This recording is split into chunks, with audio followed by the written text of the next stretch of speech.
조재길 선생 우리 나오시기 전에 제가 잠깐 조재길 선생님을 소개해드리겠습니다. 조금 특수하십니다, 조재길 선생님이. 여러분들 세리토스를 조재길 선생의 고향으로 알고 계시는 분 계신가요? 아닙니다. 조재길 선생님은 일본에서 태어나셨습니다. 1943년 일본 구주에서 소선인 노무자 조용환과 전경애 씨의 장남으로 출생했습니다. 그래서 1944년에 원래 그 아버님이 충청북도 단양이 고향이셨는데 그 단양으로 돌아오셔서 거기서 단양 초등학교, 중학교를 졸업하고 안동 사범학교를 졸업하시고 서울대학교 사범대학을 졸업했습니다. 1972년 공군 장교로 군 복무를 하신 뒤에 오산고등학교와 보성고등학교에서 교사 생활을 하셨습니다. 보성고등학교는 제가 나온 학교이기 때문에 저보다 연배는 미치지만 저한테는 은사님이십니다. 은사님. 그러다가 1974년 위스콘 신학대학교 대학원 입학을 위해서 유신 체제하에 한국을 떠나셨습니다. 1980년 5월 광주 항쟁을 계기로 1981년 코리안 스트리트 저널, 여러분 80년대 얼마나 가열차게 우리 민주화 운동을 하셨던 그 전초 기지였습니까? 스트리트 저널이. 그리고 스트리트 저널 이어서 또 나성 신보를, 나성일보를 만드시고, 그렇게 우리와 함께 바로 어제가 유신항쟁이었습니다. 기념일이었습니다만 그 30년 전에 그 뜨거웠던 그 87년을 우리 조재길 선생이 스트리트 저널과 나성일보를 발행하시면서 우리한테 일깨움을 주셨습니다. 그러다가 2002년 사업을 정리하시고 주류 정치인으로 뛰어드십니다. 주류 정치인으로 뛰어들으셨을 때, 여러분 오늘 여기 오셨을 때 바깥에 길 건너에서 피켓던 분들 보셨죠? 문재인 대통령이 세상을 바꿨는데도 어떻게 저 할아버지들을 바꾸지 못하고 계시는가? 한 20여 명이 피켓 들고 6.15 용공 친북 6.15 정신 받드는 사람들 물러가라. 아까 또 제 이름도 부르면서 김용현은 돌아가라. 제가 어디로 돌아가야 되는지 돌아가라고 또 친구들. 그래서 그 조재길 선생이 처음 세리토스에서 정치를 시작하실 때 얼마나 또 그런 오해와 그런 또 비난도 받으셨겠습니까? 통일운동하고 반독재운동 하시다가 느닷없이 주류 정치인으로 또 뛰어드시는 속에서,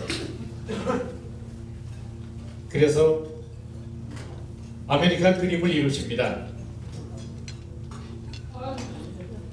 미 주류 정치에 도전해서 캘리포니아주 로스앤젤레스 카운티의 세리토스 시의원에 당선되시고 2010년에 세리토스 시장을 역임하시고, 그리고 은퇴하신 다음에 지금은 그동안 연구하셨던 한반도 핵 문제 연구와 한반도 평화를 위한 노력을 계속하고 계십니다.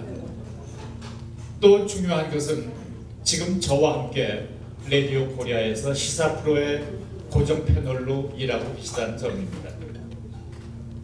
그러면 여러분 아까 또 일부러 오시면서 늦게 오시면서 또 책도 들고 와주셔가지고 그 두 가지 책을 갖고 와주셨죠?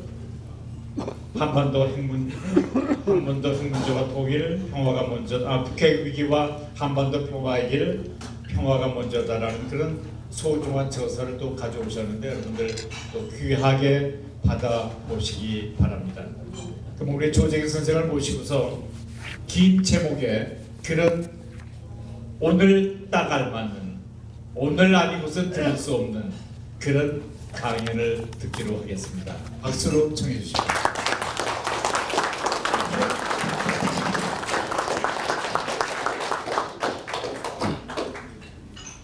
네, 고맙습니다.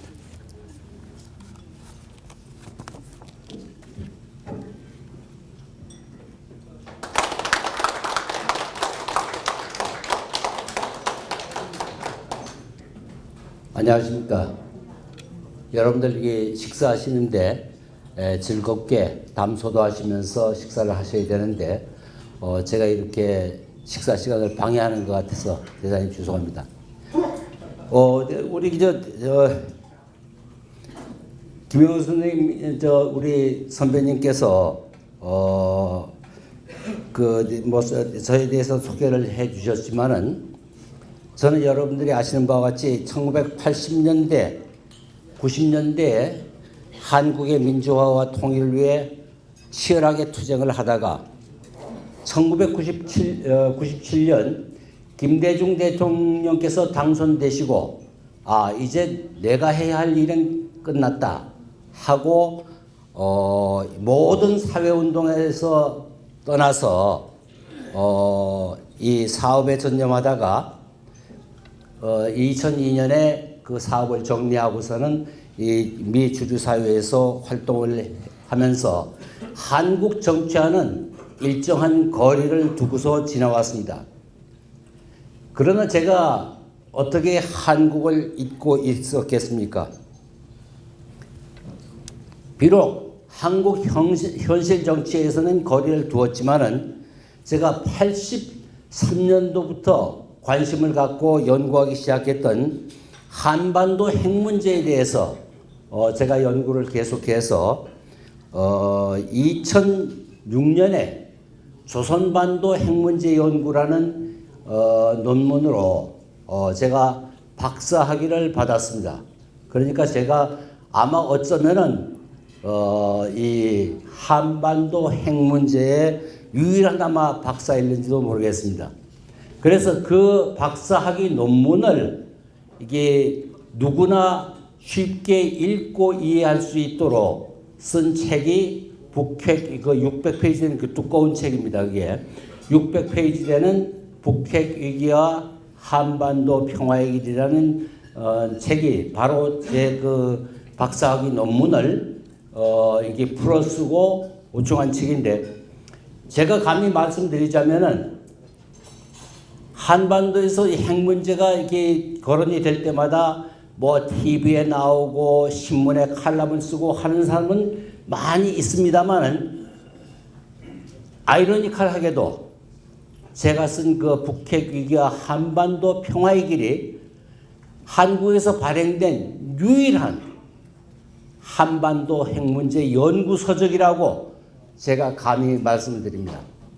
여러분들 어디서 한반도 핵 문제에 관해서 저 책보다 제가 쓴 그 연구 서적보다 더 깊이 있는 연구 서적을 보시면은 제가 참고할 수 있도록 저에게 알려주시면은 정말로 감사하겠습니다.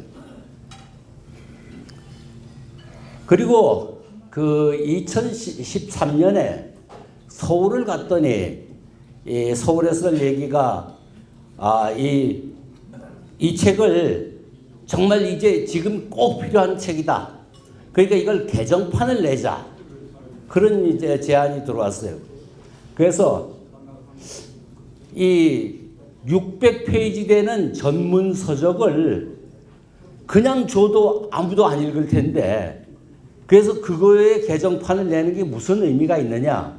그래서 그 차라리 내가 이 한반도 이 핵 문제와 평화 문제를 누구나 읽고 쉽게 이해할 수 있는 책을 내가 이게 새로 하나 쓰겠다 해서 제 연구 서적을 추려가지고 약 한 150페이지 되는 그 평화가 먼저다 하는 책을 쓰게 썼습니다. 근데 사실은 그 평화가 먼저다 하는 책을 쓰게 된 동기는 제가 13년 1월에 이 오바마 대통령 그 2기 취임식에 초청을 받아가지고 가면서 그 대통령 취임식 때는 연방 상하의원들이 전부 워싱턴에서 대기하고 있어요.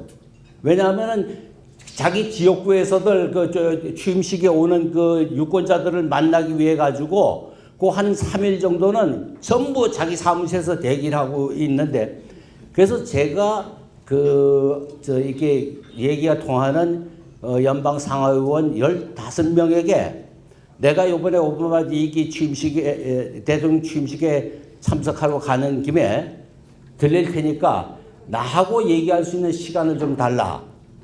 그랬더니 그 중에 7명이 저에게 시간을 줘서 그 이틀 동안에 오전 오후 하면서 7명과 30분 내지 1시간씩 어떤 식으로 이 한반도 문제에 관해서 이 토론을 좀 했습니다. 그런데 그때 거기서 제가 느낀 건 이 소위 우리 한국의 친한파라 그러는 에드로이스 하원 외교분과위원장 또 이게 알란 로엔달이라는 외교분과위원 또 우리 친한파 중에서 가장 대표적인 우리 한인들 행사에는 항상 빠지지 않고 오는 주디추 이런 소위 친한파라고 그러고 외교 전문가라고 하는 이분들이 거의 대부분이 한반도 정세에 관해서 너무도 아는 게 없더라. 또 아는 게 없을 뿐만 아니라 관심이 없어요. 그래서 이 워싱턴에서 이렇게 이게 친한파고 외교 전문가들이 한반도 문제에 대해서 전혀 이해가 없다는 게 되거든. 그래서 사실은 영문판을 만들기 위해 가지고 그거를 이게 시작을 해서 그래서 이 평화가 먼저다를 2014년에 제가 이게 영문판으로 번역을 완전히 다 마쳤습니다. 마찬가지로 출판을 하려고 몇몇 미국인들에게 읽혀보니 이 사람들이 이해를 못하는 게 왜 이런 얘기를 하는지. 그거는 왜냐하면 이게 평화가 먼저다는 이게 우리 한글로 써서 우리 한국 분들이 평화가 먼저다를 보고서 읽으면은 이해가 되는데 이 미국 사람들은 이 평화가 먼저다를 번역을 해 놓으니까 이 한국 역사에 대한 이 기본적인 지식이 없으니까 얘가 도대체 왜 이렇게 이게 왜 이런 소리를 하지 하면서 이해가 되고 그러니까 너무 구멍이 많은 거예요 그 책에. 그래서 제가 사실은 2015년에 제주도 시의원을 물러나면서 이 정치 일선에서 물러나면서 이 영문판을 이게 정말 새로 써야 되겠다. 그래서 지금은 이 한미 평화연구소라고 저를 8년 동안 제 커미셔너로 저를 도와줬던 미국인 친구와 같이 둘이서 그 친구가 내가 일주일에 한 번씩 너한테 이게 걔가 그 책을 번역을 다 해서 완전히 하니까 이 챕터를 내가 일주일에 한 번씩 우리가 만나가서 토론을 해서 책을 네가 써라. 그래서 네가 이 챕터에 대해서 이해가 안 되는 부분이 있으면 나한테 하고 토론을 해서 그래서 요새 일주일에 한 번씩 그 친구를 그래서 네가 이 책을 새로 쓰고 나면은 지금 브루스 커밍스가 한반도 문제의 전문가인데 이 책을 한 권 네가 쓰고 나면은 네가 한반도 문제의 전문가가 된다. 제2의 브루스 커밍스가 될 테니까 또 그것이 내가 어디 이게 언론이나 이런 데 가서 인터뷰하는 것보다는 이 미국 아이가 한반도 문제를 충분히 이해를 하고 책을 쓰고 나서 그래서 이 제2의 브루스 커밍스를 내가 하나 키워야 되겠다. 그래가지고 요새 2015년 은퇴하고 나서는 그 한미 평화연구소를 이 평화가 먼저다의 영문판을 준비하고 있다는 것을 말씀을 드리고 그 2권의 책을 제가 오늘 가지고 와서 그 20권을 우리 신위원장님께 도네이션을 하면서 조건이 하나가 딱 있는 게 이 책을 그냥 나눠주지 마시고 반드시 돈을 받고 하십시오 하는 조건을 붙여서 우리 제가 도네이션 북핵위기가 한반도 평화의 길 10권과 평화가 문제다 10권을 가져왔으니까 혹시 관심이 있으신 분들은 한번 사서 읽어봐 주시면 고맙겠습니다. 사실 오늘 저한테 주어진 제목도 길고 사실 그 문제를 본격적으로 토론을 하려면 몇 시간을 두고 해도 모자라는데 시간은 딱 40분 안에 모든 걸 끝내달라는 제한된 시간이 있어서 사실 제한된 시간이 있고 제가 이게 오늘 여기 이 자리에 서게 된 거는 우리 김용현 선배께서 저한테 이렇게 제안을 하셨을 적에 그때 바로 제가 과연 이 시점에서 내가 책이나 쓰고 앉아 있어야 되겠나? 뭐를 해야 할 것이냐에 대해서 상당한 고민을 하고 있던 차라 문재인 대통령 당선되고 나서 난 이후에 한참 고민하고 있어. 고민을 한번 여러분들하고 함께 토론해보자 하는 그런 취지에서 제가 이게 이 자리에 서게 됐습니다. 그래서 사실 오늘 이 시간도 제한된 시간이고 해서 기본적인 것 몇 가지만 제가 말씀을 드리고 한번 여러분들과 함께 우리가 이 시점에서 무엇을 해야 하고 무엇을 할 수 있는가 하는 데 대해서 한번 이게 서로 고민을 나누는 그런 시간을 갖도록 하겠습니다. 2017년 3월 10일 라디오 코리아죠. 우리 김용현 선배님하고 같이 뉴스 포커스 방송을 마치고 돌아가는 차 안에서 이정미 헌재 소장의 정말 간결하면서도 귀에 쏙쏙 들어오는 그 판결문 요지를 들으면서 저는 정말로 온몸이 전율하는 것을 느꼈습니다. 대통령 박근혜를 파면한다는 주문을 낭독하는 순간 온몸에서 힘이 아주 쫙 빠지는 것을 느꼈어요.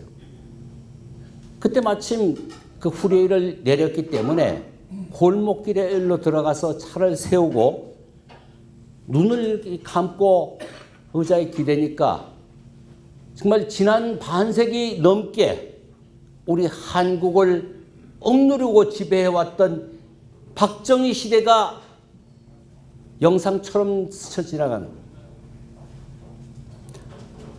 이 산골촌님이 1961년 서울에 올라와서 대학의 문에 들어섰을 때 대학가는 4.19 학생혁명의 열풍으로 가자 북으로 오라 남으로를 외치며 민족 통일의 열기로 아주 정말 들끓었습니다. 근데 그것도 불과 2달이 못 돼서 박정희의 군합발에 짓밟혀 대학가는 정막강산으로 변하고 말았습니다. 그리고 70대 중반에 들어서 이제 박정희의 딸 박근혜가 박정희가 똘똘이라고 부르면서 가장 총애했던 유신헌법의 초안자 유신의 악령 김기춘의 손을 잡고 역사의 뒤안으로 사라지는 모습이 눈에 선했습니다. 그리고 저 동굴의 끝에서 희미한 불빛이 들어오는 그 환희를 저는 느꼈습니다. 아, 드디어 박정희 시대가 가는구나.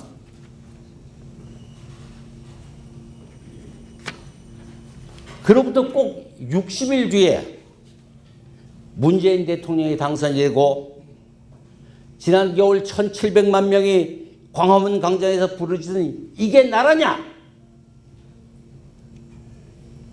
외침에 문재인 대통령이 이게 나라다! 라고 화답하는 새로운 시대의 개막을 알리는 그 역사적인 순간을 우리는 여러분과 저는 증언을 하기 위해서 이 자리에 지금 모였습니다.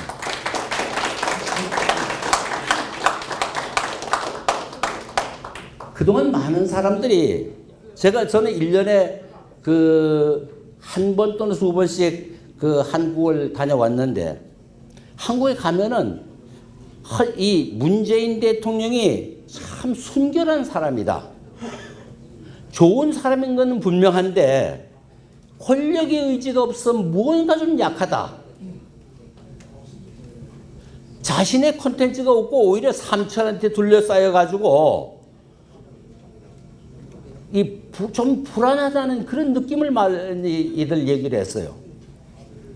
근데 지금은 문재인이 해도 저렇게 잘할 수 있을 줄 몰랐다고 전부 다 혀를 내두르고 있어요. 사실 이 대통령 선거 시작하기 전까지는 누구나 다 뭔가 문재인은 좀 불안하다, 부족하다 하는 그러한 생각을 했는데, 딱 TV 토론이 시작하고 나서, TV 토론하면은 안철수가 올라가고 문재인은 그냥 안철수한테 이게 안철수가 자기가 당선된다니 그거 아니겠어요? 토론만 시작하면은 문재인을 그냥 홍준표도 10분이면 문재인을 꺾는다고 그랬고, 그런데 단호하게 홍준표가 10분 만에 제압하겠다는 홍준표를 이보시오 하면서 단호하게 자르는 그 모습에서 변화된 우리 문재인의 모습을 보고, 대통령 취임과 동시에 일자리위원회, 국정교과서 폐지, 임을 향한 행진곡의 재창, 지난 한 달간 펼쳐진 문재인의 소통과 통화의 행보, 너무도 당연한 것이, 그러나 너무도 낯선 풍경에 온 국민이 감동을 이걸 일일이 다 읽다 보면은 문비어천가가 될 것 같고, 또 여러분들이나 저나 다 같이 우리가 목도한 현실이기 때문에 여기서는 생략을 하겠습니다. 제가 오늘 여러분하고 한번 상의하고 싶은 거, 얘기하고 싶은 건, 문재인 정부는 단순한 정권 교체가 아니다. 문재인 정부의 집권은 촛불 혁명에 의한 시대 교체를 의미한다.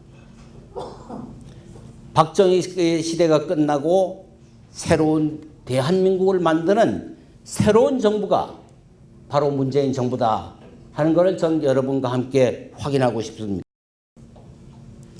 1945년 해방 그리고 48년 대한민국 정부 수립 후에 우리 역사에는 4.19 학생혁명, 6월 항쟁, 그리고 지난 겨울 촛불혁명 등 세 차례의 성공적인 국민혁명에 빛나는 역사가 있습니다.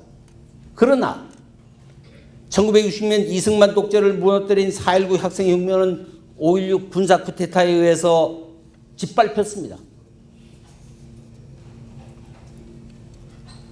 박정희 전두환으로 이어진 26년간 지속된 군사독재를 무너뜨린 87년 6월 민주항쟁, 꼭 30년 전 오늘 그 6월 항쟁은 양김의 분열로 군부 세력인 노태우가 집권하고 민주 세력은 좌절했습니다. 그 후 30년이 걸친 민주적인 절차에 따른 개혁을 시도했으나 결실을 보지 못하고 다시 이명박 박근혜에 의해서 박정희 시대로 회귀하고 말았습니다. 2016년 11월 1700만 국민이 밝힌 촛불혁명으로 박근혜는 탄핵되고 문재인 정부가 탄생했습니다. 노무현 대통령은 새 시대의 첫 차가 되려고 했더니 구시대의 막차가 됐다고 회한을 토로했습니다. 이제 문재인 대통령은 기필코 박정희 시대를 끝내고 새 시대를 여는 첫차가 돼야 합니다. 저는 문재인 대통령의 성공을 확신합니다.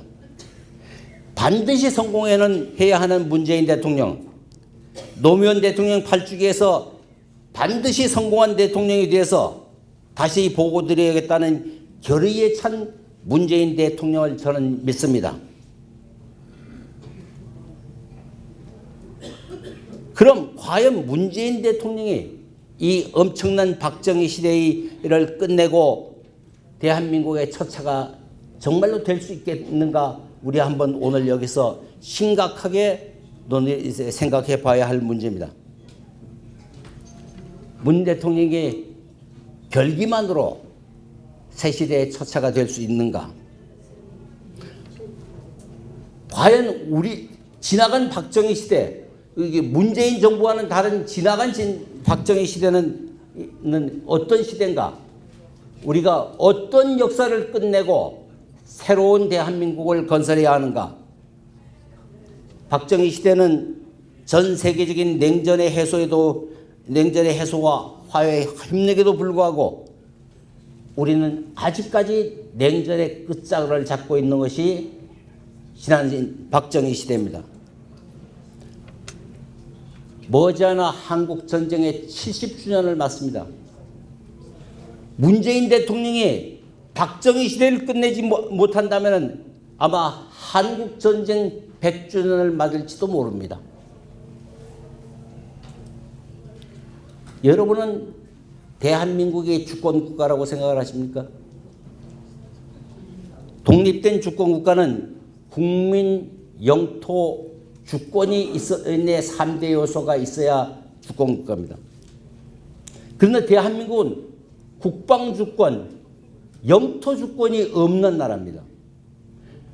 전 세계에서 미국의 핵 잠수함이 그 나라의 대통령의 허락을 받지 않고 그냥 수시로 들락날락할 수 있는 나라. 미국이 핵무기를 비롯한 무기와 군대를 대한민국의 대통령에게 통보하지 않고도 그냥 들여왔다가 내갈 수 있는 나라. 그는 전 세계에 딱 하나밖에 없는, 그게 대한민국입니다. 영토주권과 국방주권을 갖지 않은 독립된 주권국가라고 말할 수 없는 나라. 그게 박정희 시대입니다. 왜곡된 군사문화에서 비롯된 온갖 적폐. 여러분 요새 애들 많이 얘기하죠. 특수활동비. 이 모든 것이 이게 심지어는 이게 빨리빨리 이게 외국 사람들이 우리 한국 사람을 그냥 빨리빨리 그러죠. 또 우리 한국 사람들만 파이팅 그러죠. 이 전부 이게 5.16 군사쿠데타 이후에 각 관공서와 학교까지 군 출신들이 그냥 들어온 거예요. 이 이중장부라는 거 있죠. 이 이중장부는 여기가 바로 이 군사문화에 왜곡된 군사문화예요. 이게 5.16 군사혁명에 의해서 각 기관과 각 학교마다 군 출신들이 배치가 되면서 이 6.25 이게 대한민국 한국에서 행정학 재정학이 제일 먼저 도입된 데가 군부입니다. 그리고 제가 67년 그러니까 한국 전쟁 직후에 군에서 근무했는데 이 이중장부라는 것이 지금은 모든 이게 사회 전반으로 퍼졌는데 이게 이중장부가 도대체 어떻게 돼서 나오는지 좀 아십니까? 이중장부는 대한민국 군이 전쟁을 치르면서 전후 복구를 하면서 그 모든 예산을 어디 가서 타오르냐? 미군 고문관한테 가서 예산을 타오는 거예요. 그걸 가지고 집행을 하는데 고문관한테 갖다 내는 장부에 우리 이제 장군집 그 김치 담는 거, 뭐 되는 거 이런 걸 다 고문관실에다 보고를 할 수는 없잖아요. 그러니까 군대에는 제가 그 60년대 군 공부할 적에 모든 장부가 두 가지예요. 고문관실에 정식으로 보고하는 그걸 해가지고 미군들한테 가서 돈을 많이 따와야 돼요. 그 쓰는 장부는 또 따로 있는 거예요. 그러니까 장군집 살림살이 하는 돈까지 다 합쳐가지고 이게 고문관실에 가서 돈을 따다가 여기 갖다가 이게 쓰는 건 장부는 또 따로 있는 거예요. 여러분들 군에서 훈련할 적에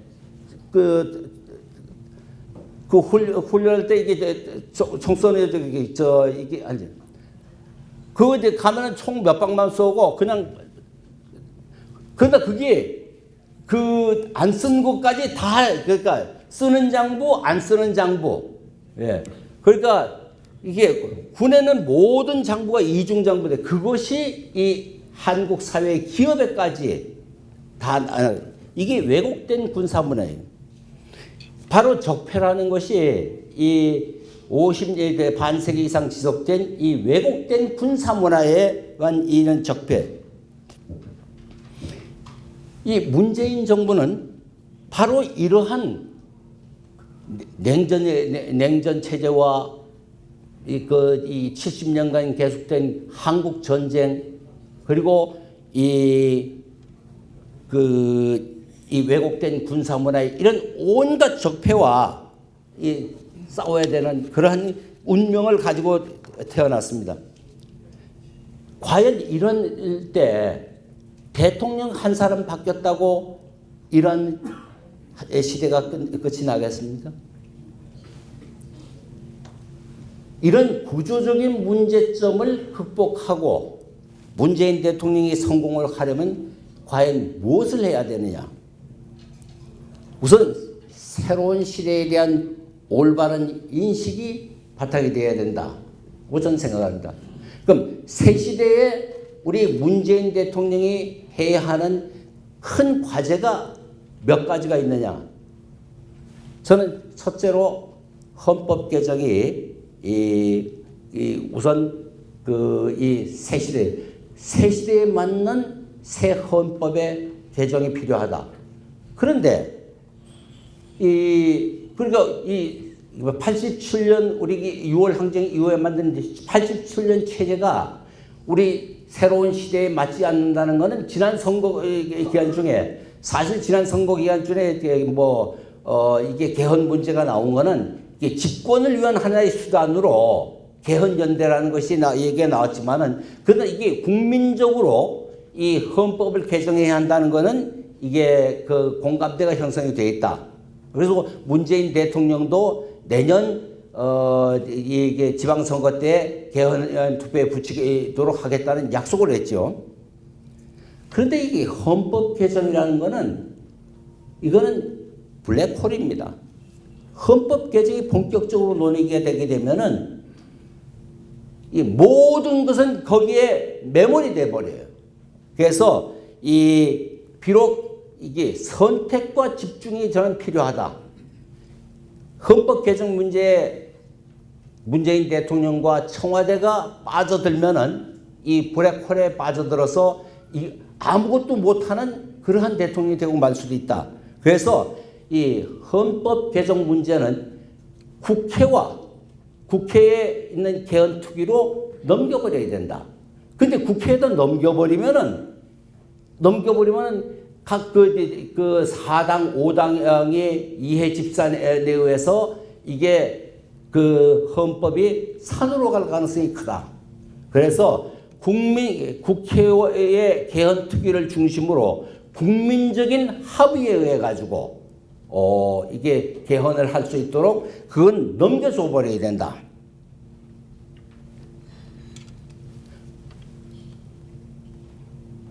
또 가장 중요한 거는 우리 문재인 대통령이 늘 말씀하신 적폐청산 그리고 국민들의 민생을 돌보는 문제가 그 다음에 중요한 과제인데 이 적폐 개혁, 검찰 개혁, 무슨 개혁, 이 적폐 청산만 해도 이게 5년 아니 10년이 더 갈 수 있는 문제예요.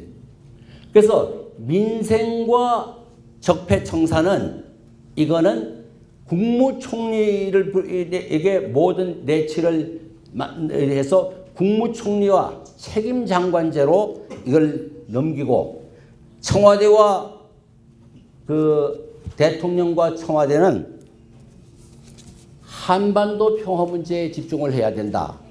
저는 그렇게 생각을 합니다.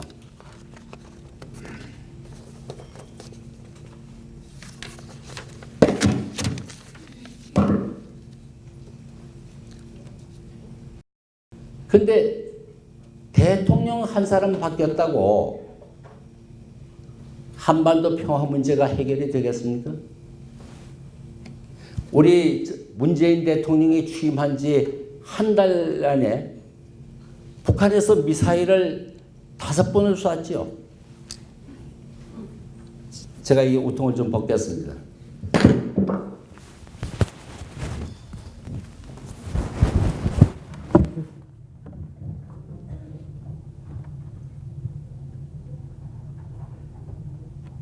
실무 그 5번째 미사일 발사를 하니까 우리 그 문재인 대통령께서 상당히 화가 나서 북한이 도발로 얻을 수 있는 것은 국제적 권과 경제적 난과 그리고 발전의 기회를 잃을 것이다 라고 상당히 불쾌했다고 생각합니다. 군은 한미연합 방위태세를 굳건히 유지하는 가운데 북한의 핵과 미사일 위협에 대응할 핵심 자주적 역량 확보를 위해 노력해달라.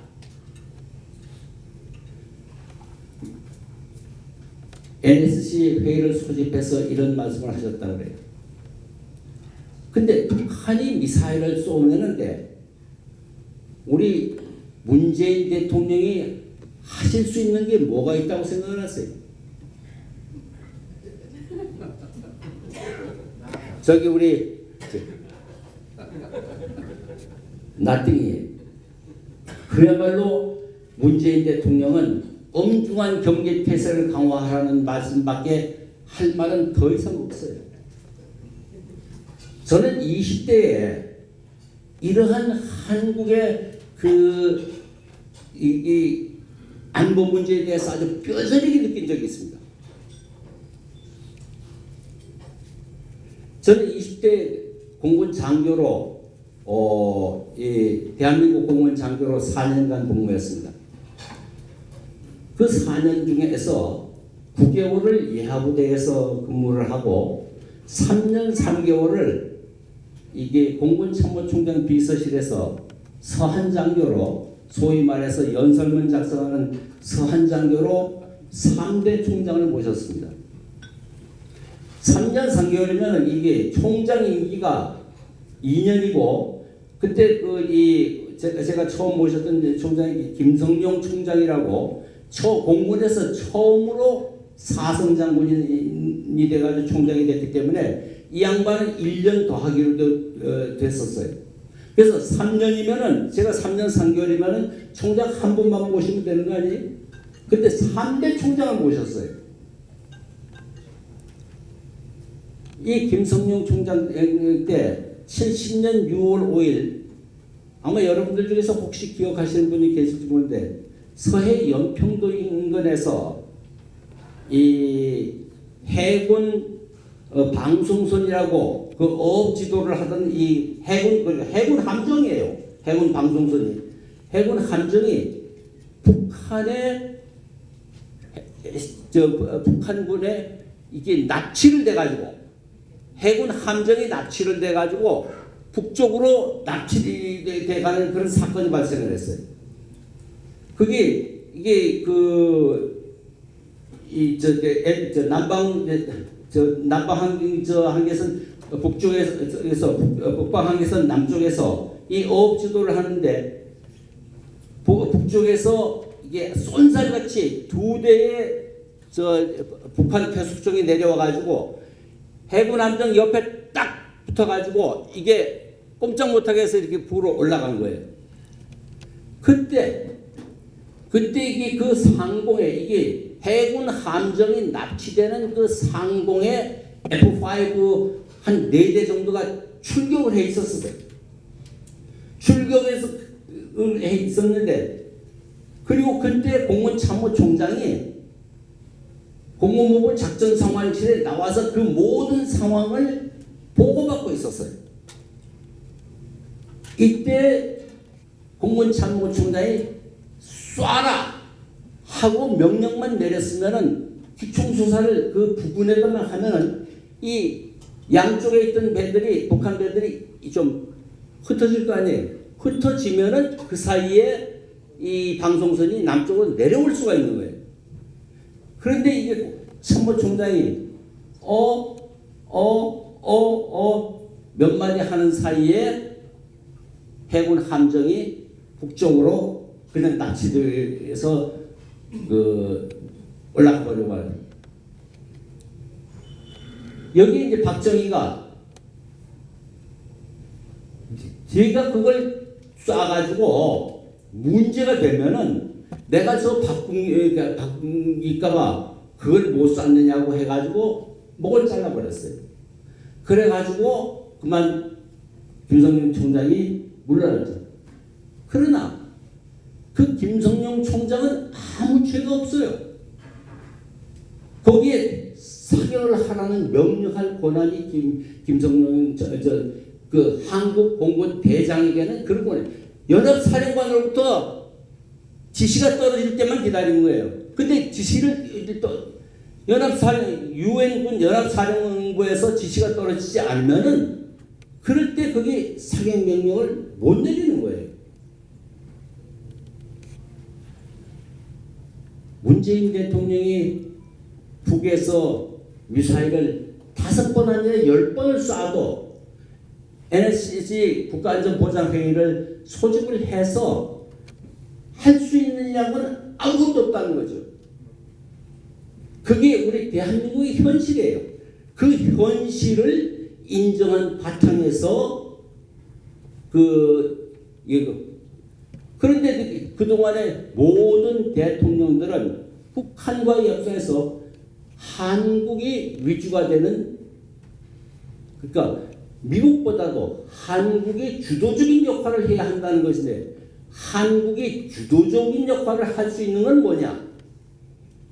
한국이 주도적인 역할을 할 수 있는 것은 중국과 공조해서 미국과 북한이 대화를 통해서 한반도 전쟁 상태를 해소하도록 주도적인 조정 역할을 하는 것밖에는 없다는 그거를 인식하지 않으면 이 한반도 평화 문제는 해결이 될 수 없다.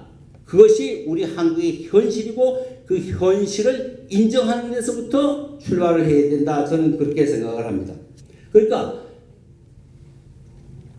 문재인 대통령이 할 수 있는 것은 굳건한 한미동맹을 바탕으로 중국과 공조해서 미국과 북한을 설득해 북미 직접 대화로 평화협정을 촉진하며 그 과정에서 대한민국의 국익을 극대화하는 기반을 마련하는 것, 그 이상도 이하도 없다 하는 것이 그 현실인데, 이것을 그 한국 이렇게 하면은 바로 보수가 등을 돌려버린다. 문제는 이거를 국민적인 지지를 어떻게 받느냐.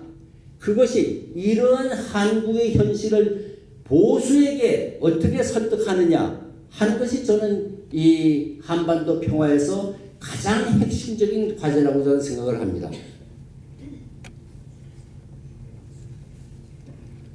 문재인 대통령이 적은, 여러분들은 문재인 대통령이 상대해야 하는 적이 누굽니까? 우리가 민주화 투쟁, 박정희 시대, 전두환 시대는 민주화운동을 하기가 참으로 편했어요. 왜? 분명히 눈앞에 저기 보이니까. 제가 80년대 저는 저희 전 재산과 저희 젊음을 바쳐서 그 코리안 스테이션을 발행하고 민주화 운동을 했습니다. 파산 단계까지 갔어요. 그러면서도 해야 했던 거는 눈앞에 분명한 적이 있으니까 적과 싸우지 않으면 안 되니까 싸울 수밖에 없었던 거예요. 야당 시절에는 적이 누굽니까? 대통령과 여당을 향해서 공격을 해야죠. 근데 대통령이 되고 나면 대통령은 누구하고 싸워야 됩니까? 적폐와 싸워야죠. 적폐가 누굽니까? 적폐도 국민주의예요. 국민과 싸워야 되는 거예요. 대통령이 싸워야 할 적이 분명하지가 않은 거예요. 대통령은 국민을 보고 가야 되는데 국민은 이게 아까 제가 말씀드린 대로 굳건한 한미 동맹을 이게 빠져버리면은 그 이튿날로 돌아서는 게 국민입니다. 저는 그 김대중 노무현 대통령의 대북 정책이 방향이 옳았다고 생각을 합니다.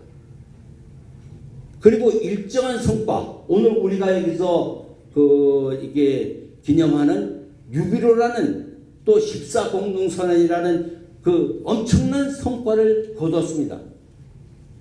그러나 6.15와 14 공동선언 김대중 노무현 정부의 정책이 저는 성공했다고 말할 수는 없습니다.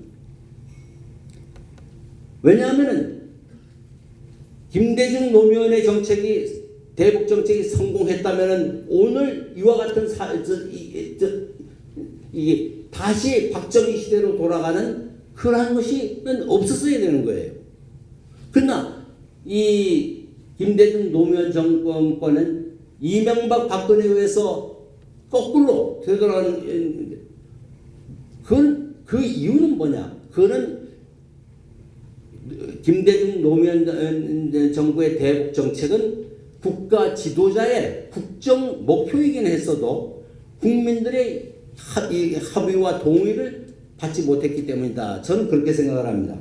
그래서 문재인 대통령이 새로 박정희 시대를 끝내고 새로운 시대를 맞는 성공한 대통령이 되기 위해서는 보수와 국민의 동의를 어떻게 이끌어내느냐. 저는 그것이 가장 관건이라고 생각하고, 그래서 문재인 대통령이 성공한 대통령이 되겠다는 집착을 전 버려야 된다. 내가 꼭 이 국정 목표를 달성하기 위해서 반드시 이걸 수단과 방법을 갖고 해야 한다는 것.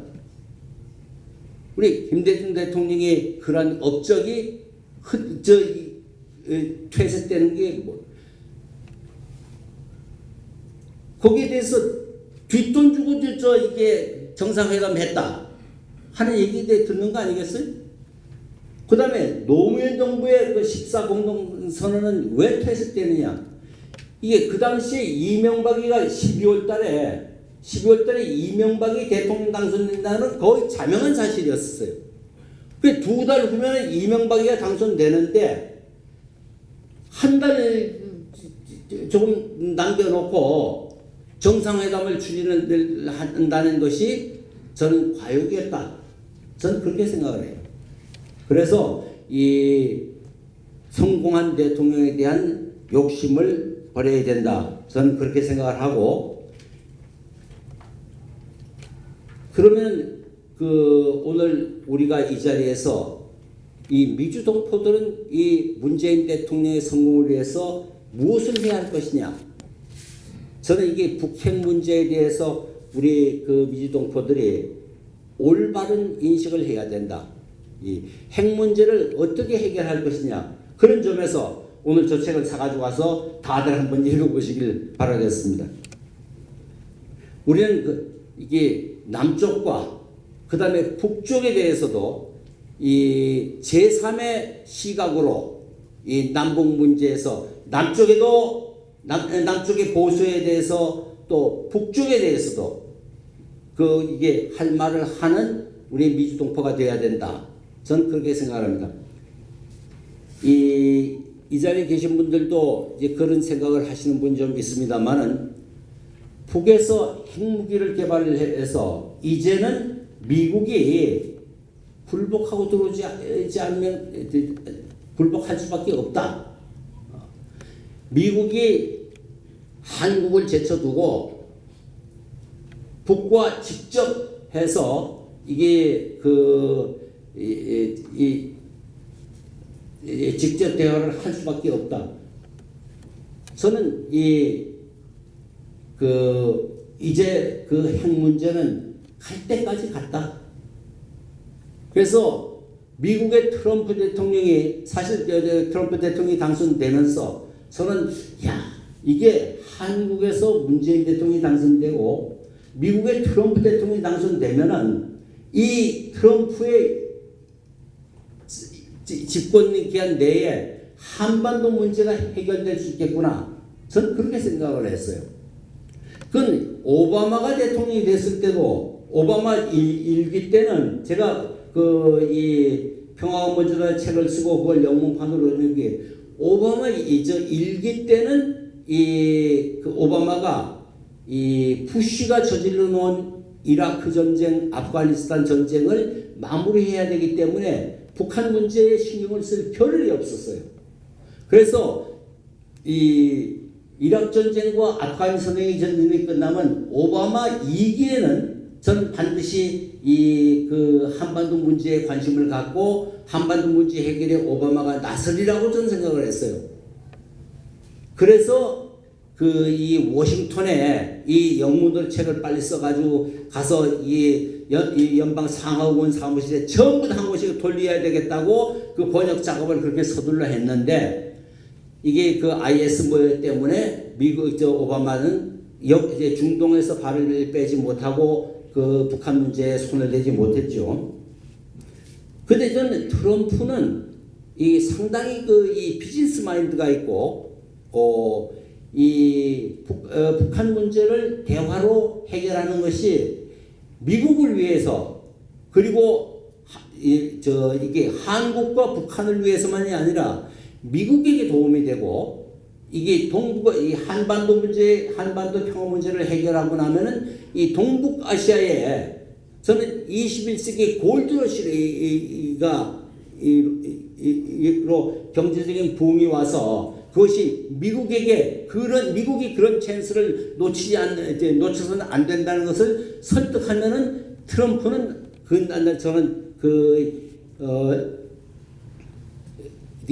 그런 계산이 빨리 돌아가리라고 생각을 해서 했는데 또 이게 탄핵 문제가 걸려가지고 이 탄핵의 발목이 잡혀서 탄핵이 되리라고 생각은 하지 않습니다만은 러시아 게이트의 발목이 잡혀서 한반도 문제 를 돌볼 겨를이 없지 않을까 저는 그거를 걱정을 합니다만은 이 북핵 문제는 더 이상 방치할 수 없는 단계에 도달한 것은 맞습니다.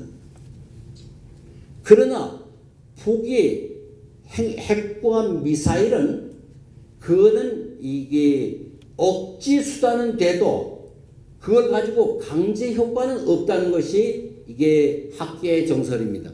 그 무슨 얘기냐면은 북한이 핵을 가짐으로 해가지고 이 미국이 공격을 하지 못하도록 하는 억지하는 효과. 그러니까 북한의 방위를 위해서는 핵무기가 위력을 발휘하지만은 핵무기를 가졌다고 미국이 굴복하고 들어오고 한국이 굴복하고 들어갈 수 있는 그런 효과는 저는 없다고 봅니다. 그래서 북한이 북쪽에도 그런 생각을 하지 말도록 얘기할 전 필요가 있다. 저는 그렇게 생각을 하고